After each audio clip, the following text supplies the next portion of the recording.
So fair and foul a day I have not seen. What are those beams? They look human and seem to understand us. Speak, if you can. Hail, Macbeth, Thane of Glamis. Hail, Macbeth, Thane of Cawdor. Hail, Macbeth, who shall be king. Are your prophecies fantasy or truth? If you can see the future, speak to mine. Hail! Lesser than Macbeth and greater. Not so happy, but much happier. Thou shalt get kings, yet not be one. Hail, Macbeth and Banquo. Hail!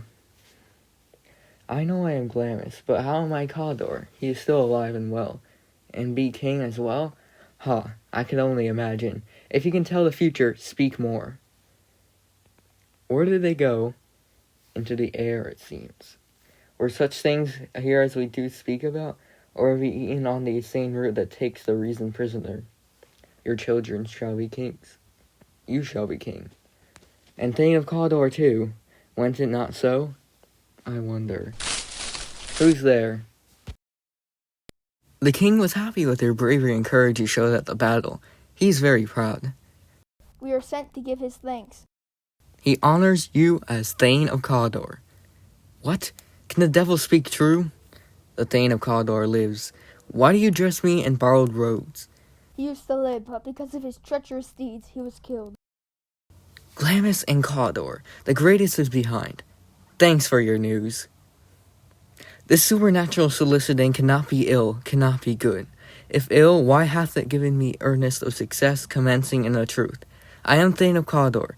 If good, why do I yield to that suggestion whose horrid image doth unfix my hair and make me seated heart knock against my ribs against the use of nature?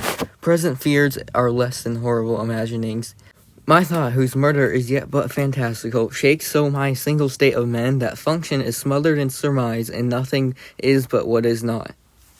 Look how our partners rapt. If chance will have me king, why chance may crown me without my stir. New honors are come upon him like our strange garments, cleave not to their mold, but with the aid of use. Come what may, time and hour runs throughout the roughest day. Worthy Macbeth, we stay upon your leisure. Give me favor. My dull brain was wrought with things forgotten. Kind gentlemen, your pains are registered, or every day I turn the leaf to read them. Let us toward the king. We can convine later about this matter. Very gladly. Till then, enough. Come, friends.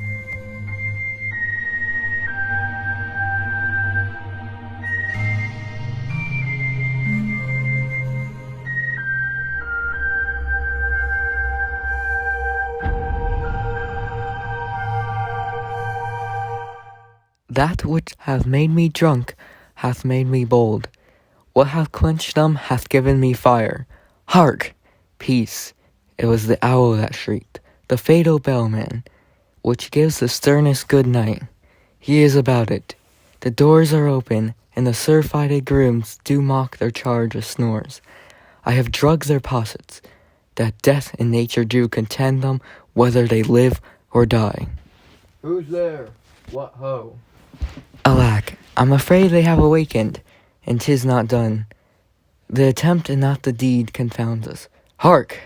I laid their daggers ready. He could not miss him. Had he not resembled my father as he slept, I had done it. My husband? I have done the deed. Did thou hear a noise? I heard the owl scream and the crickets cry. Did you not speak? When? Now. As I descended, Hark! Who lies in the second chamber? Donalbain. This is a sorry sight. A foolish thought to say a sorry sight. There's one did laugh in sleep, and one cried murder, that they did wake each other. I stood and heard them. But they did say their prayers and addressed them again to sleep. There were two lodged together. One cried, God bless us, and the other, Amen, as they had seen me with these hangmen's hands, listening their fear.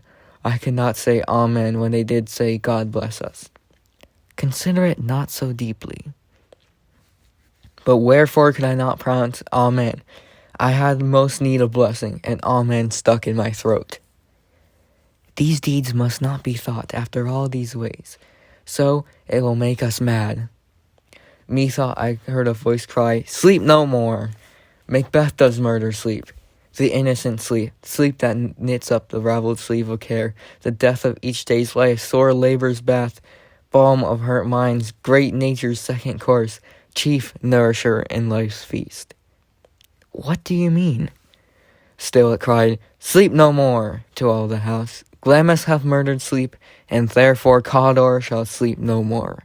Macbeth shall sleep no more. Who was it that thus cried? Why, worthy thing, you do unbend your noble strength to think so brain sickly of things. Go, get some water and wash this filthy witness from your hand. Why did you bring these daggers from the place? They must lie there. Go, carry them, smear the sleepy groans of blood. I'll go no more. I'm afraid to think of what I have done. Look on it again, I dare not. Infirm of purpose! Give me the daggers. The sleeping and the dead are but as pictures. 'Tis the eye of childhood that fears a painted devil.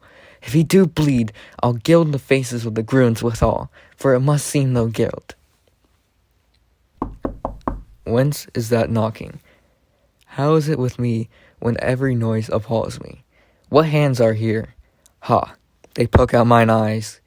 Will all great Neptune's ocean wash this blood clean from my hand? No. This my hand will rather the multitudinous seas incarnadine, making the green one red. My hands are of your color, but I shame to wear a heart so white.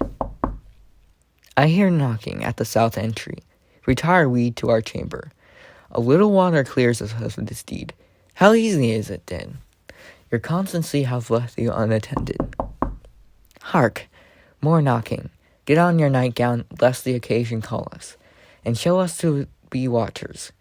Be not lost so poorly in your thoughts. To know my deed, 'twere best know myself. Wake dunking with thy knocking. I wish thou couldst. Hang